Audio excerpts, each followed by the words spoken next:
Tates, Mames streben, sehr Kinder euch zu geben, weil das ist die größte Freude bei sich. Bonsoir et bienvenue sur Yiddish Heint, l'émission mensuelle de la Maison de la Culture Yiddish, ici sur RCJ 94.8. Zu der Klezmer a geschrei, nu lo mir alle. Ce soir, j'ai le plaisir d'avoir avec moi au studio Clarisse Brossard, linguiste agrégée du russe, traductrice de l'ukrainien, ancienne coordinatrice des Alliances françaises et responsable des projets européens pour l'Institut français d'Ukraine. Depuis cette année, Clarisse enseigne le yiddish à la Maison de la Culture Yiddish et y travaille sur le catalogue du Fonds Yiddish de la Bibliothèque MEDEM. Bonsoir Clarisse. Bonsoir Charles. Alors Clarisse, pour commencer, c'est depuis cette année donc que vous travaillez à la MCY et c'est toujours intéressant de savoir sur nos invités comment ils arrivent au yiddish. Alors, votre parcours yiddish, comment le yiddish Alors, apparaît ? c'est vrai, vous avez raison, parce que c'est une question qu'on pose toujours à toutes les personnes qui s'intéressent au yiddish. Et c'est vrai qu'à chaque fois, l'histoire est assez particulière et toujours assez personnelle. En ce qui me concerne, donc comme vous avez pu dérouler un peu mon parcours, vous avez vu que j'ai commencé par le russe, l'Ukraine, les langues slaves, quelque chose qui, a priori, n'amène pas directement au yiddish. En fait, ça s'est fait d'abord par un parcours personnel. J'ai découvert que j'avais des origines juives. Les condoléances. On peut voir les choses comme ça aussi. Il y a à peu près 4 ans et j'avais aucune idée que j'avais ça dans mes ancêtres. Et en fait, j'étais en Ukraine à l'époque, donc j'y habitais pour y travailler, comme vous l'avez dit. Et ça a été un moment un peu de révélation parce que c'est un sujet qui m'intéressait déjà et je sentais cette présence juive absente et présente en même temps. Je voyais se passer comme un peu fantomatique. J'habitais dans une rue qui était proche d'un quartier anciennement juif et je sentais quelque chose dans une rue en particulier que je ne pouvais pas tout à fait définir. Et c'est en faisant des recherches que j'ai compris que c'était l'ancienne rue du bazar juif qui ensuite avait été détruit, ensuite sur lequel avaient été construits des bars de HLM horribles. Et donc voilà, donc j'étais là-bas et tout ça a fait germer toutes sortes d'idées en moi. Et après, j'ai réfléchi à comment faire pour mieux comprendre cet héritage-là. Et donc, j'ai commencé à apprendre un peu l'hébreu moderne. Ensuite, je me suis un peu intéressée à la religion, ensuite à l'histoire en général des Juifs. Et j'en suis venue à commencer le yiddish. Lors d'un programme d'été à la Maison de la Culture Yiddish à Paris, en 2021, en été donc. Et ça a été tout de suite une révélation, parce qu'en fait, ce que je cherchais, je pense, de mes origines juives, je l'ai trouvé dans cette langue-là en particulier, qui en plus correspondait à la fusion de choses que j'avais déjà approchées. J'avais fait des études d'allemand un petit peu, j'avais approfondi le russe, et tout d'un coup, je me retrouve avec une langue qui est... On l'appelle langue de fusion de manière pas forcément tout à fait correcte, mais en tout cas, qui, quand on l'apprend, on découvre ses différentes composantes, et on voit que ce qu'on sait déjà, en fait, nous aide beaucoup. Et donc, votre découverte du yiddish vient par d'autres langues aussi. Peut-être, donc maintenant, on sait que c'est en 2021, plus ou moins, que vous vous mettez au yiddish. Mais alors, racontez-nous peut-être un peu sur votre travail avec le russe et l'ukrainien et ce que vous faisiez en Ukraine. C'était dans les années... 2018-2020, j'ai habité en Ukraine. 2 ans. Oui. 2 ans. En fait, le russe, c'est une histoire très ancienne pour moi, parce que j'ai commencé quand j'étais au collège, comme deuxième langue. Donc j'avais autour de 11-12 ans. Et ensuite, j'ai découvert la littérature russe. Et souvent, ça démarre comme ça pour le russe. Et j'ai adoré ça. Et ensuite, j'ai décidé de l'étudier à la fac. Et j'ai approfondi, j'ai jamais arrêté. Et ensuite, je suis allée en Russie. J'ai même fait des études. C'était dans les années entre 2007 à peu près et 2009. Et j'ai aussi découvert le pays qui n'était pas tout à fait, comment on pourrait dire, celui que j'imaginais après avoir lu la littérature russe. On va dire les choses comme ça. Mais j'ai quand même décidé de me concentrer sur la langue et la littérature ensuite de retour en France. Donc, je l'ai enseigné un certain temps. Et c'est grâce aux Russes, en fait, que j'ai eu l'opportunité de partir en Ukraine pour travailler comme attachée de coopération pendant 2 ans à l'ambassade. Et d'une certaine manière, ça a été une découverte sur le terrain, l'Ukraine, parce que je n'avais pas une idée très claire de ce que c'était, ni même de la différence de l'Ukraine avec la Russie. Moi, ce n'est pas un sujet qui est très connu en France, ni même dans les études slaves. Et en fait, en découvrant le pays sur place, j'ai commencé à apprendre l'ukrainien, j'ai découvert des gens très différents, un pays très différent, et puis avec des aspirations démocratiques qui n'ont strictement rien à voir avec ce qui se passe en Russie. Et c'était aussi la raison pour laquelle j'y étais allée. Et donc voilà, donc c'est comme ça que je suis arrivée à l'Ukraine, à l'ukrainien. Ensuite, de retour d'Ukraine, donc c'était bien avant que la guerre totale démarre en 2022, c'était en 2020. J'ai décidé d'approfondir l'ukrainien, de lire la littérature et de découvrir par moi-même tout ce que je n'avais pas découvert dans mes études. Et je voudrais ajouter aussi quelque chose sur mes études, parce que finalement, j'ai fait des études de russe très approfondies, non seulement sur la langue, mais aussi sur l'histoire, et sur donc l'histoire de l'Empire russe et l'histoire de l'Union soviétique. Et en réalité, j'ai jamais entendu parler ni d'Ukraine, ni d'Ukrainiens, ni de Juifs, ni de zones de résidence. Et donc, en fait, ce sont des sujets que j'ai dû découvrir par moi-même. Donc, il y a le russe, l'ukrainien et le yiddish dans votre parcours. Et c'est intéressant parce que vous avez découvert le russe par le biais de la littérature et le yiddish par un biais plus personnel, disons. Mais au final aussi, c'est vers la littérature que vous vous êtes emmené en yiddish, n'est-ce pas? Absolument. En fait, je pense que je dois avoir une appréhension du monde par la littérature, très probablement, parce qu'en général, quand une langue me plaît, c'est que sa littérature me plaît. Et c'est vrai que si le yiddish n'avait pas un patrimoine littéraire gigantesque, je ne pense pas que j'aurais continué ou que j'aurais approfondi ou que ça m'aurait autant plu. Ce qui m'a, moi, le plus marqué dans mes premières lectures, c'est Sholem Aleichem. Pas très original, mais c'est comme ça. Et pour les amateurs de Sholem Aleichem, vous allez voir à la fin de l'émission ce soir une petite surprise pour vous aussi. Formidable. Et en particulier Les Étoiles vagabondes, qui est un roman absolument superbe qui a été traduit par Jean Spector et qui est sorti, je pense, l'année dernière ou il y a 2 ans ou quelque chose comme ça, que je recommande à tout le monde. Jean Spector qui est décédé il y a cette année. Donc oui, c'est vrai, j'ai d'abord été attirée au yiddish par hasard, en fait, par le hasard de mes origines. Mais ensuite, si j'y reste, c'est vraiment lié à un patrimoine. En fait, j'ai eu la sensation qu'on m'avait caché ça. J'ai eu la sensation que mes études ne m'avaient pas parlé de l'histoire juive ni de l'histoire de l'Ukraine, ni celle des Ukrainiens, mais aussi qu'elle m'avait caché le patrimoine littéraire de l'Ukraine, qu'il soit ukrainophone ou yiddishophone. Et ma modeste ambition, c'est de pouvoir découvrir ça déjà par moi-même et ensuite d'enseigner, peut-être d'écrire sur ce sujet différentes choses. Et donc, vous êtes arrivé à la Maison de la Culture Yiddish, où vous enseignez actuellement le Yiddish pour débutants. Et comment est-ce que ça se passe? Est-ce que ça vous plaît? C'est la première fois que vous enseignez une langue ou... Alors, pas du tout. J'ai beaucoup enseigné le russe avant. J'ai beaucoup enseigné d'une manière générale. En fait, j'ai l'impression d'avoir toujours fait ça parce que dès le lycée, je donnais déjà des cours. Et ensuite, dès que j'avais besoin de gagner de l'argent, quel que soit l'endroit où je me trouvais, j'enseignais quelque chose, une langue en général. Donc, pour ce qui est de la didactique des langues, d'une manière générale, c'est quelque chose qui n'est pas du tout nouveau. En revanche, enseigner cette langue-là en particulier, c'était nouveau. Je dirais que ça me plaît énormément. De toute façon, enseigner une langue me plaît. Mais là, il y a des questions un peu supplémentaires par rapport à l'enseignement du russe, par exemple. C'est que c'est souvent lié à un passé, un parcours personnel, des histoires un peu plus traumatiques, normal, que pour d'autres langues. C'est une langue beaucoup moins neutre, beaucoup plus intime.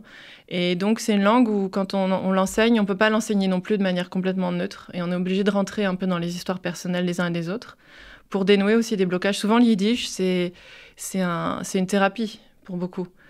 C'est pas uniquement un objet linguistique ou un outil ou une façon de lire la littérature. Souvent, c'est une façon de se réapproprier une langue de parents qui ont soit disparu dans la Shoah, soit qui n'ont pas disparu mais qui n'ont pas transmis ou qui ont été traumatisés. Donc, ça ajoute des éléments psychologiques et c'est très intéressant. Et ces jours-ci, vous travaillez aussi beaucoup avec l'ukrainien. Depuis le début de la guerre, je vous vois tout le temps publier sur Facebook, par exemple, des traductions d'articles de presse ou d'analyses d'ukrainien sur la situation.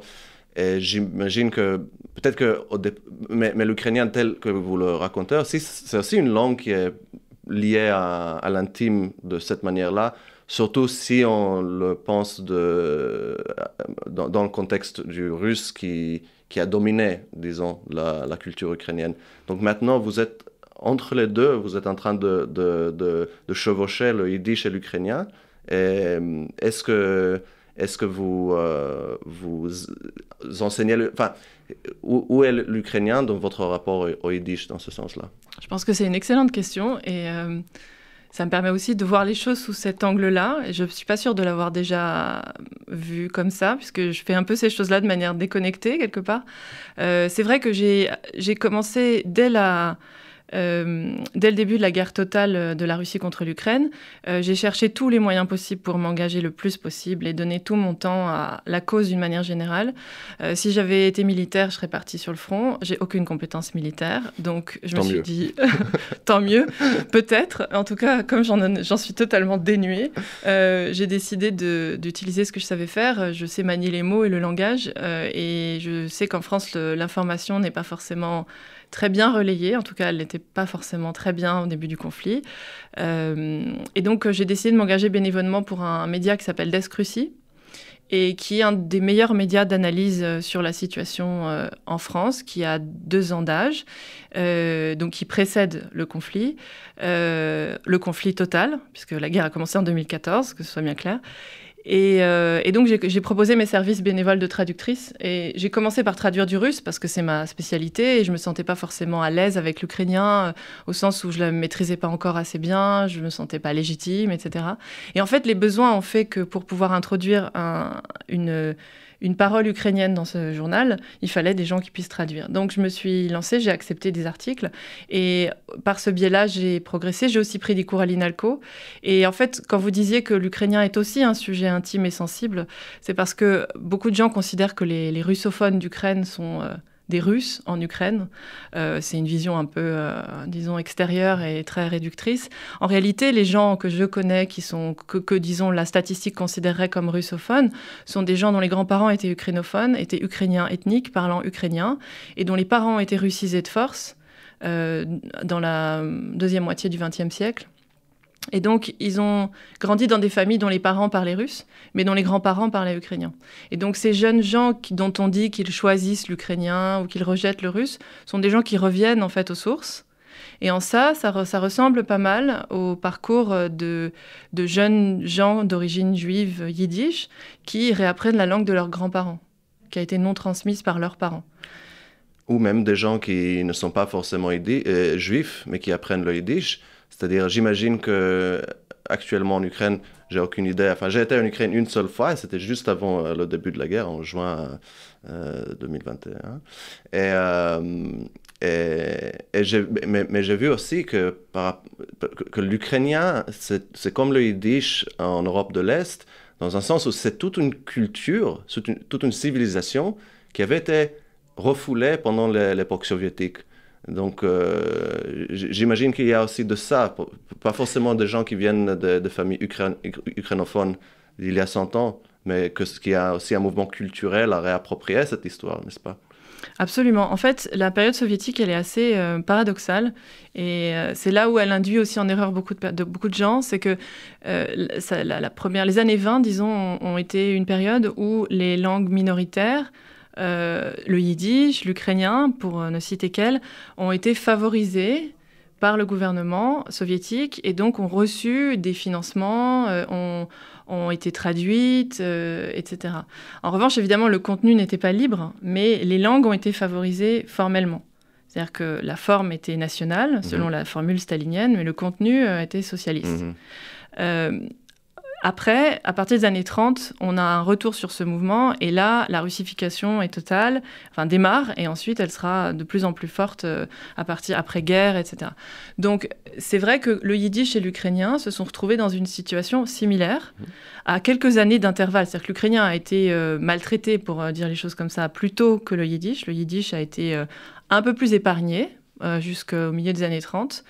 Mais on est dans 2 cas de stratégie coloniale et de minorisation linguistique et aussi de création d'un sentiment de honte, notamment chez les locuteurs. Par exemple, dans les années 60-70, j'ai beaucoup d'Ukrainiens qui me racontent que dans une classe parfaitement ukrainophone à la maison, un enfant qui aurait dit un mot en ukrainien se serait retrouvé la risée de toute la classe.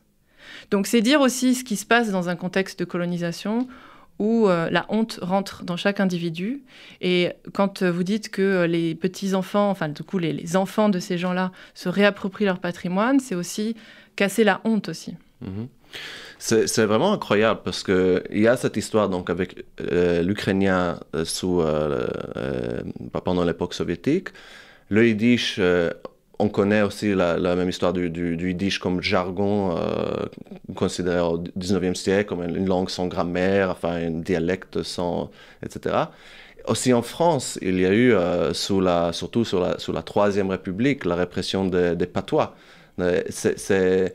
C'est passionnant comment les langues soi-disant minoritaires et réprimées durant l'histoire nous permettent de découvrir tellement de richesses, de nuances dans des civilisations que sinon sont un peu neutralisées par les cultures majeures. N'est-ce pas? C'est vraiment... et je trouve que c'est tellement rare de rencontrer quelqu'un qui a cette chance d'être entre le yiddish et l'ukrainien et le russe et de travailler de manière si active avec toutes les trois langues. On va parler tout à l'heure au-delà de votre enseignement, de votre travail avec justement l'héritage et les fonds littéraires de ces langues. Et maintenant, avant ça, écoutons un petit morceau de musique. Alors, je n'ai pas pu trouver le nom du chanteur ni la date de l'enregistrement, mais vous aurez le lien Spotify dans la description de l'émission. La chanson s'appelle Stavia Pito. C'est une chanson qui est un exemple typique de ce qu'on appelle une macaronique, donc une chanson où les mots et les inflexions d'une langue sont mélangés et joués dans le contexte d'une autre langue. Et dans ce cas, c'est une chanson à boire ukrainienne qui raconte « J'ai commencé à boire le vendredi ». Et c'est suivi de paroles en yiddish et en hébreu qui transforment la chanson amère sur l'alcool en une contemplation de l'inventaire spirituel des limites de l'être humain. Donc, Stavia Pito.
c'était Stav Yapitu. Vous écoutez Yiddish Heint sur RCJ 94.8. Je suis là au studio avec Clarisse Brossard. Et une petite annonce avant qu'on continue notre conversation sur le Yiddish, l'Ukraine, le russe, Clarisse qui est entre les trois. Le samedi, le 10 juin à 18h30 à la Maison de la Culture Yiddish, il y a un concert de Nora Bissale. Elsa Signoril et Raphaël Merdignac présentent leur nouvel album Aïe Loulou avec un spectacle plein de tendresse, de révolte, d'amour, de tout ce que vous voulez. C'est samedi le 10 juin à la Maison de la Culture Yiddish.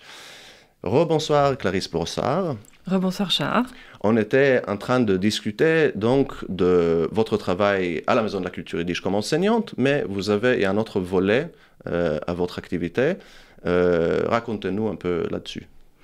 Oui, effectivement, je vous ai dit comment je suis arrivée au Yiddish, à la langue Yiddish, mais je n'ai pas expliqué comment je suis arrivée à la Maison de la Culture Yiddish, à la bibliothèque Medem.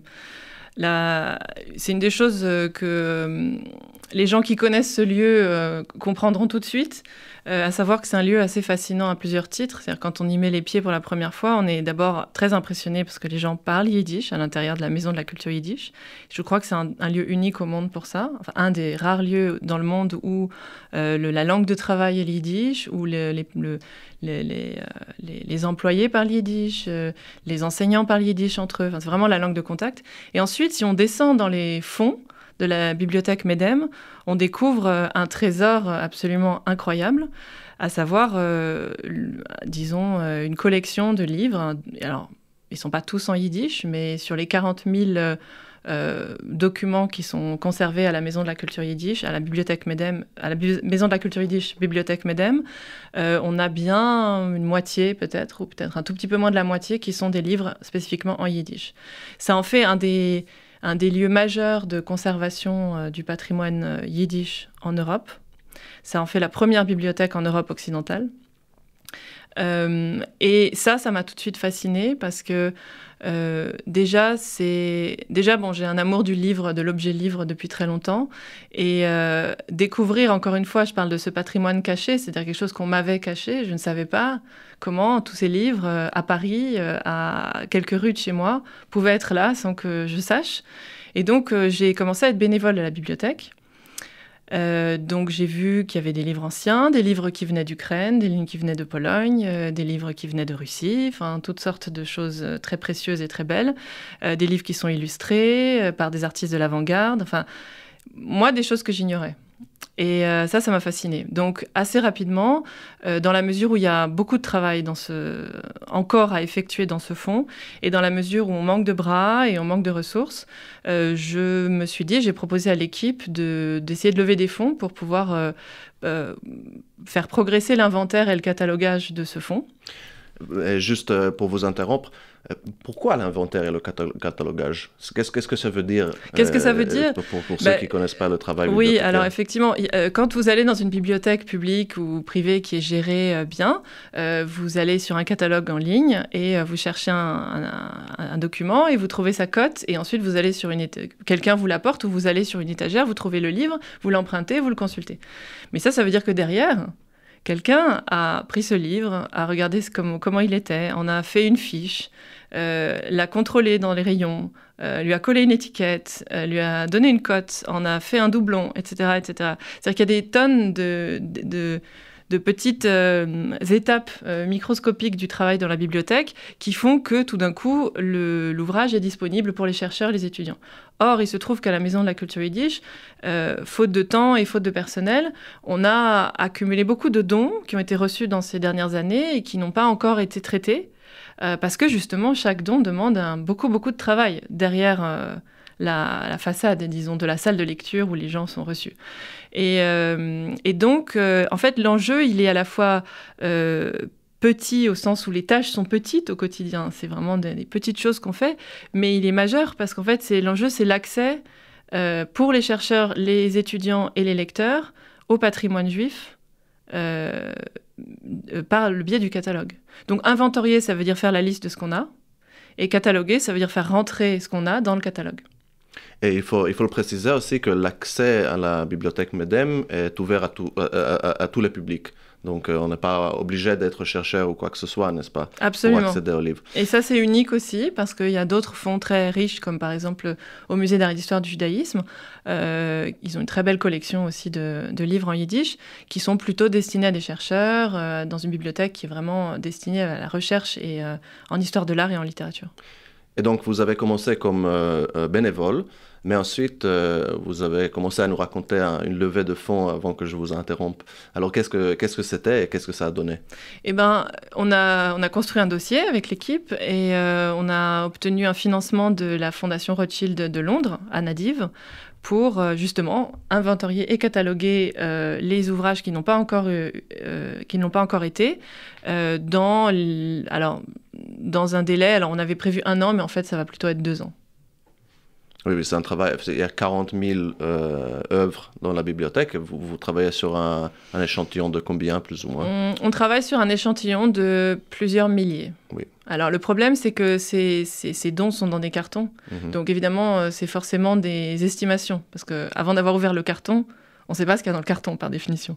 Donc, on peut se dire qu'il y a une centaine de livres dans un gros carton ou une 50aine dans un petit. Mais on travaille sur vraiment plusieurs milliers de livres. Et vous êtes actuellement une équipe de 3, n'est-ce pas? C'est vous et 2 services civiques, Manon et Perrine. Absolument. Alors, on est...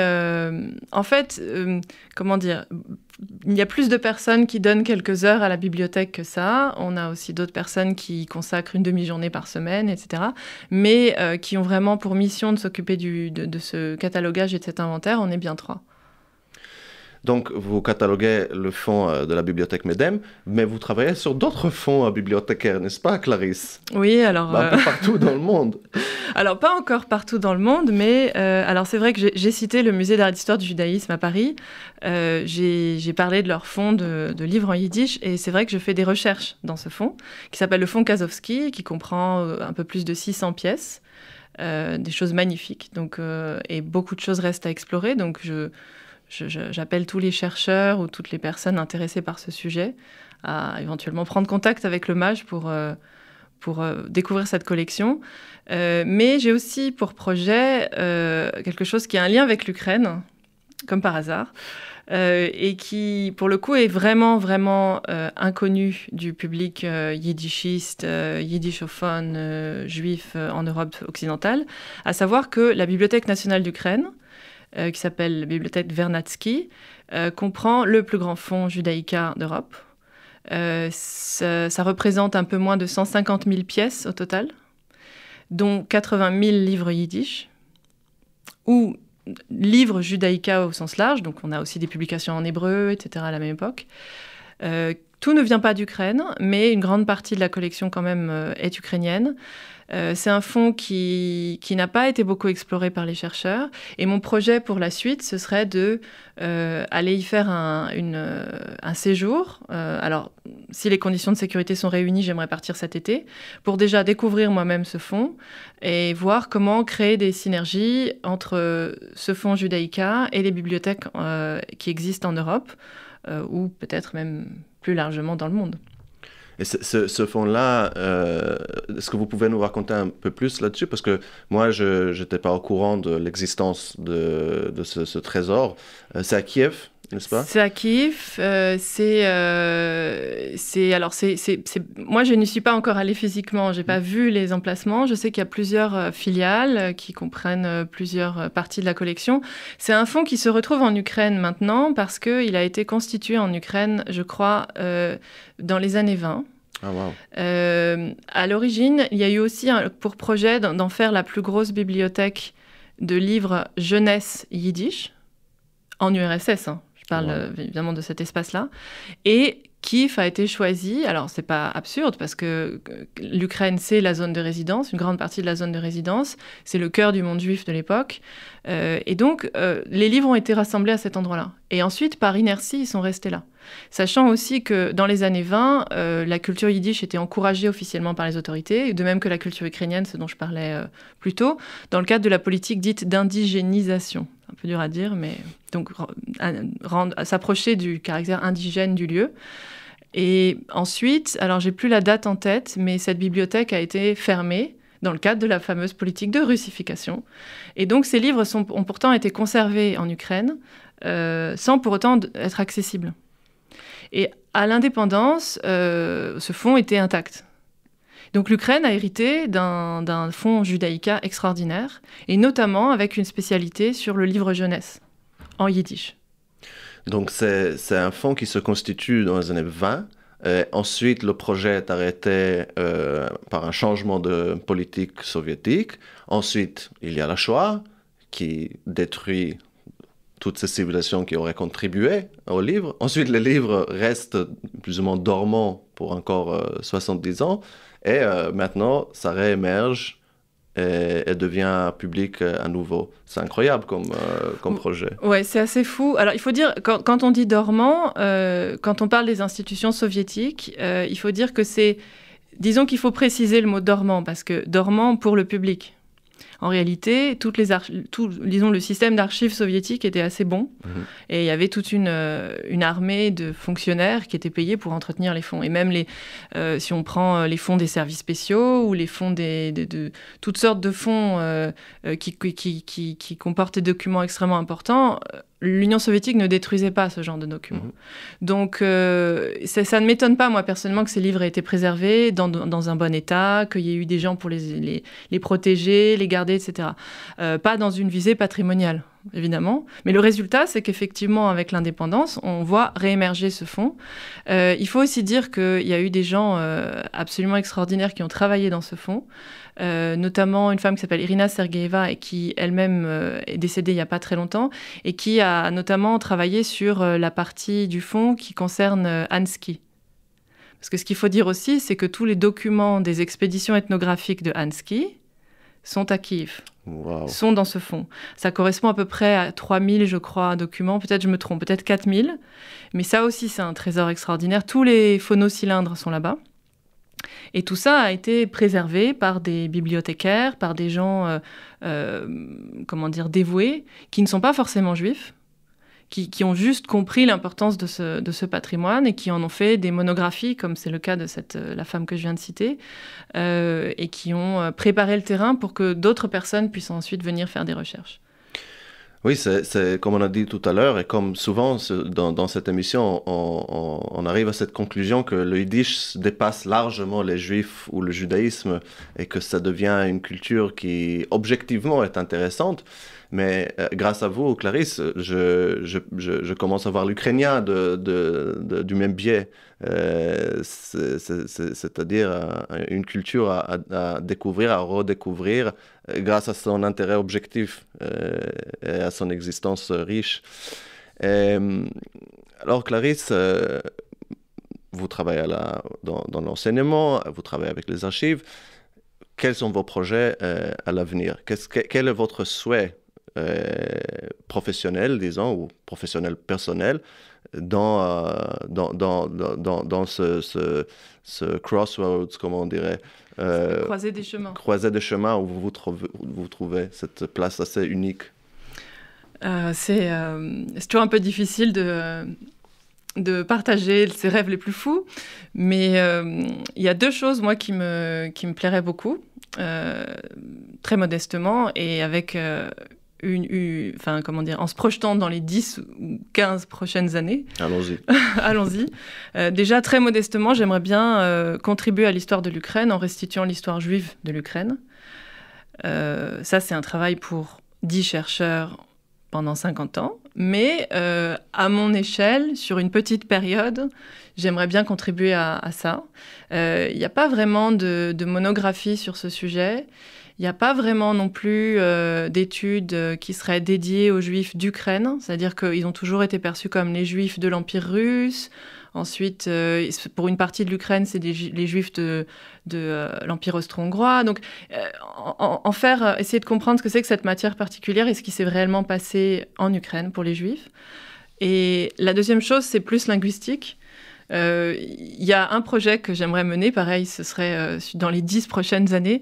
On a, par exemple, on a des dictionnaires de référence pour le yiddish, on a des dictionnaires français-yiddish, yiddish-français, on a un dictionnaire de référence que le monde entier connaît quand il s'intéresse au yiddish, c'est le dictionnaire des hébraïsmes qui a été constitué par Yitzhak Niborski, le grand spécialiste, pour ceux qui l'ignorent.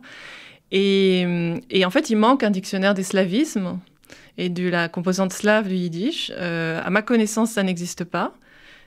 Et ce serait quand même un projet pour moi. J'aimerais bien mener ça à terme avec une équipe. Incroyable, Clarisse. C'est un projet qui, en effet, enfin, vous apportez toute la composante slave à notre cercle de Yiddish ici à Paris et en Europe. Peut-être pas toutes, mais modestement. Modestement. Et merci beaucoup, Clarisse Brossard. Et maintenant, si vous voulez bien, on va écouter ensemble une pièce radiophonique, la première mondiale de Kapores de Sholem Aleichem. Cette année, à la Maison de la Culture Yiddish, j'ai eu la joie d'animer un atelier d'adaptation radiophonique avec les adhérents de la maison, où on a adapté la traduction de Nadia Deon-Rothschild de ce récit célèbre.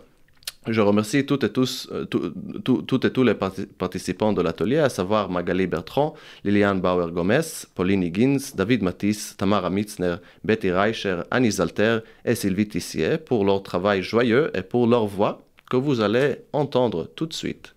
Et sur cela, voici Kapores.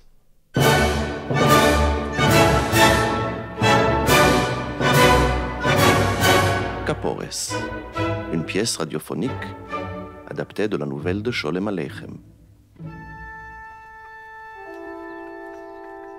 Dès le premier jour de Rosh Hashanah, on remarqua qu'en direction des faubourgs, une horde de volailles se dirige...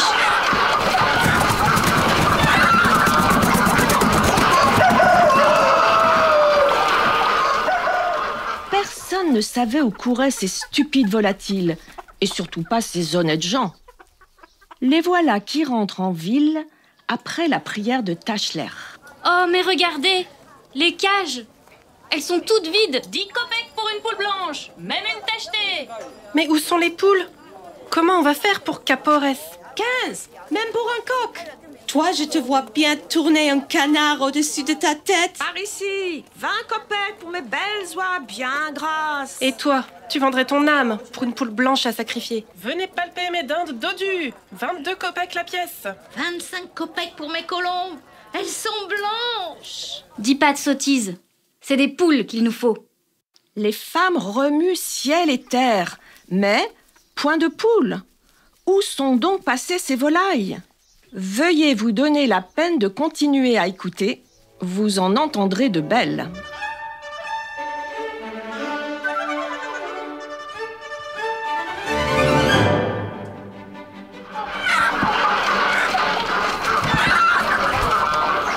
Qu'est-ce que c'est que ce vacarme? C'est à rendre sourd! Cocorico! Mesdames et messieurs, vous connaissez l'ignoble coutume de nos maîtres. Tous les ans, en cette saison, une sorte de folie s'empare des hommes et des femmes. Qu'ils aillent au diable! On nous arrache à nos perchoirs, on nous extirpe un par un de nos cages, on nous ligote et ils nous font tourner autour de leur tête tout en disant Bourroura Adonai, bla bla bla, etc. Amen et am. On se retrouve sur la table du sacrificateur et là, c'est notre fête. Ils appellent ça Kapores dans leur langue de barbare. Frères, sœurs, il est temps de mettre fin à cette coutume infâme. On ne doit plus se taire. Fini d'être bouc émissaire. Fini la Kapores. Eh oui, mon frère, demain, quand on viendra nous proposer du millet, de l'orge, je vous vois venir. Eh ben non, aucun œuf en retour. Même si on nous donnait de l'or. Cocorico! Rappelons-nous bien, encore et encore, soyons inflexibles. Et, si on veut nous attraper, crevons-leur les yeux. Vous m'entendez? Fini la Kapores! Fini la Kapores! Fini la Kapores! Qu'est-ce que vous dites de ça? Et voilà ce qu'on entend dans chaque maison. C'est quoi cette histoire sans queue ni tête? Ça n'arrive jamais des choses pareilles. Va dans les champs, à la rivière, dans les forêts, ma chérie. Sur la tête de ton fourneau, va chercher ces volailles imbéciles et ramène-les. J'y vais. Un peu de millet, un peu d'orge dans leurs poches, chargés de tamis et de sacs, les voilà, de l'autre côté du moulin, sur le branle-bas de combat. Viens par ici.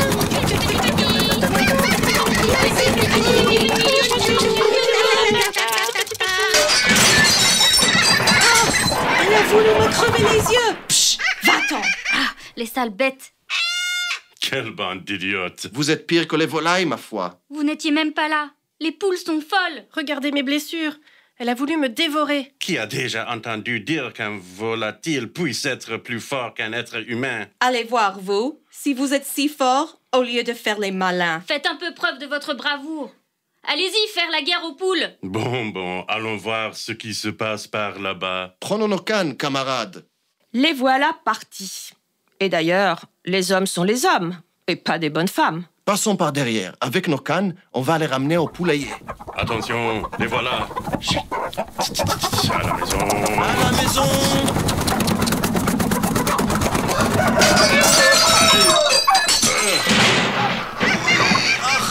Aïe, elle m'a crevé l'œil. Fini les rires.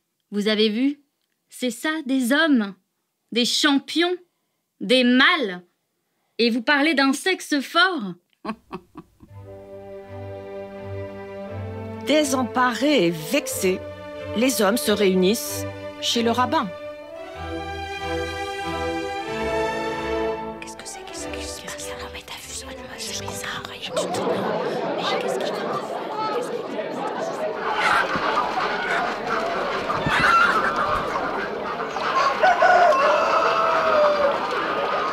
Oyez, messieurs! Écoutez, volailles! Parlez! Nous vous écoutons avec la plus grande attention. Et si votre requête est raisonnable, vous serez exaucés, si Dieu le veut. Du calme, on ne comprend rien. Choisissez une dinde, une oie, un canard, ou que sais-je, pour transmettre vos doléances. Cocorico, avec quoi on fait Caporès? Avec seulement nous, les poules et les coqs. C'est nous, les volailles. C'est à nous de parler pour les nôtres. Et les voilà, à la limite de la ville, sur les deux côtés d'une grange délabrée et transformée en salle d'audience, deux délégations, des hommes et des volailles. C'est ouvert? Test. Ah, c'est bon. Allons, sans mâcher vos mots, dites ce que vous désirez, poule. À votre avis, on ne veut plus servir de bouc émissaire. On vous abandonne notre chair, nos plumes, tout ce que vous voulez, mais ne faites plus la cérémonie de Caporès avec nous. C'est pas compliqué. Mais enfin, nous sommes juifs, n'est-ce pas? Il nous faut bien faire Caporès, quand même. Vraiment? Où est-ce que c'est écrit? Mais quel rapport? C'est une coutume qui date de la nuit des temps. En quoi ça vous gêne que les juifs accomplissent un commandement grâce à vous? Des commandements? Vous en avez 613. Et le fait que nous rabâchions la prière en vous tournant au-dessus de la tête, ça ne veut rien dire pour vous? Pourquoi donc ce destin retombe-t-il sur nous, malheureux gallinacés? Il n'y a pas assez d'oies paresseuses? Des canards gras au ventre dodu? Des dindes orgueilleuses se pavanant chez vous sans rien faire? Rien de rien! Rien d'autre que baffer, écluser et patauger dans toutes les mares. Les oies, on les saigne pour Hanouké. On fait fondre leur graisse pour Pessah. Les canards, nous les faisons rôtir n'importe quand. Les dindes, nous les engraissons pour les fêtes. Et vous, les poules, vous êtes nécessaires comme Caporès. Et maintenant, vous vous rebellez? Vous mettez en cause l'ordre des choses? C'est un crime de lèse-majesté. Vous aurez de nos nouvelles. Ah bon? Aïe, aïe, aïe. Qu'allez-vous nous faire? Vous allez sûrement nous dénoncer? Nous assigner au tribunal divin? Allez au diable!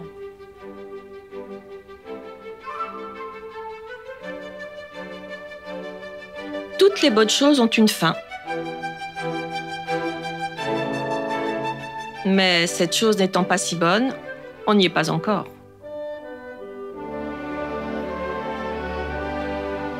Les êtres humains tentent une dernière idée. Le compromis.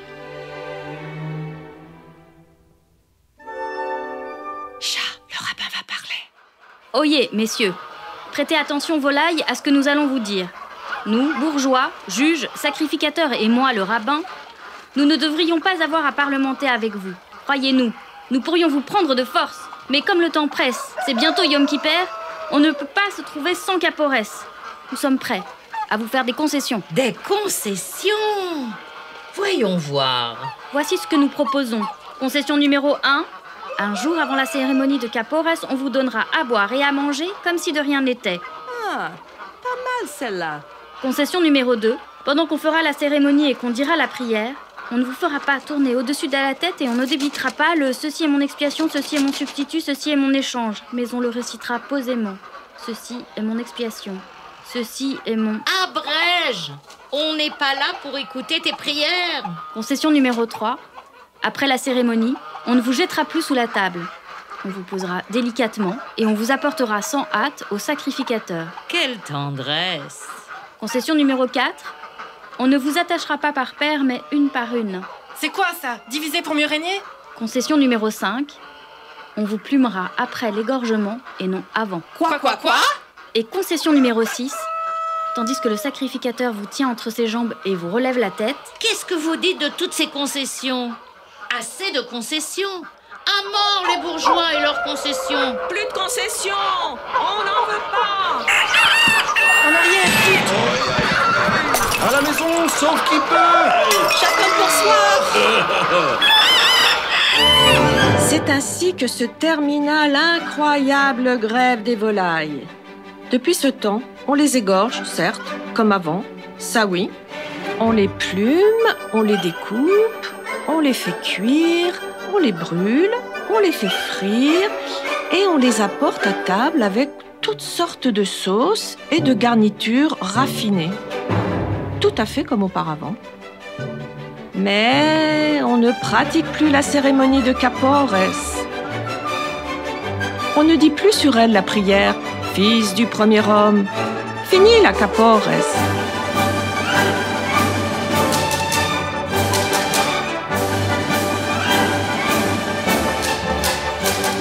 La coutume, voyez-vous, s'est perdue. Apparemment, il n'est rien d'éternel en ce bas monde. Les choses n'ont qu'un temps. Qu'un temps. C'était Capores, enregistré ici au studio RCJ le 5 décembre 2022 avec Daniel Tapia à la technique. Et c'était aussi notre dernière émission avant la pause estivale ici sur Yiddish Heint. Donc merci beaucoup Clarisse Brossard d'avoir été avec nous ce soir. Merci Shahar pour cette invitation. Avec grand plaisir. Et merci à vous tous et toutes, nos auditeurs et auditrices, d'avoir été avec nous cette année. Je vous souhaite bonne soirée, bonne nuit, à bientôt à la rentrée. Au revoir. Tates, Mames streben, sehr Kinder euch zu geben, weil das ist die größte Freude bei sie. Und als Gott helft, sie sehen unter der Gruppe das Kind stehen, geht der Tate zu der Klezmer a geschrei. Nu lo mir alle tanzen, it's der Duet. Kille a Freilach, Kille nu gicher hop, hop, hop, hop. Das ganze Leben hat der Welt die Bob gekriegt. Nu lo mir gehen a tanzen, wie lang es los sich noch. Ay, ay, ay.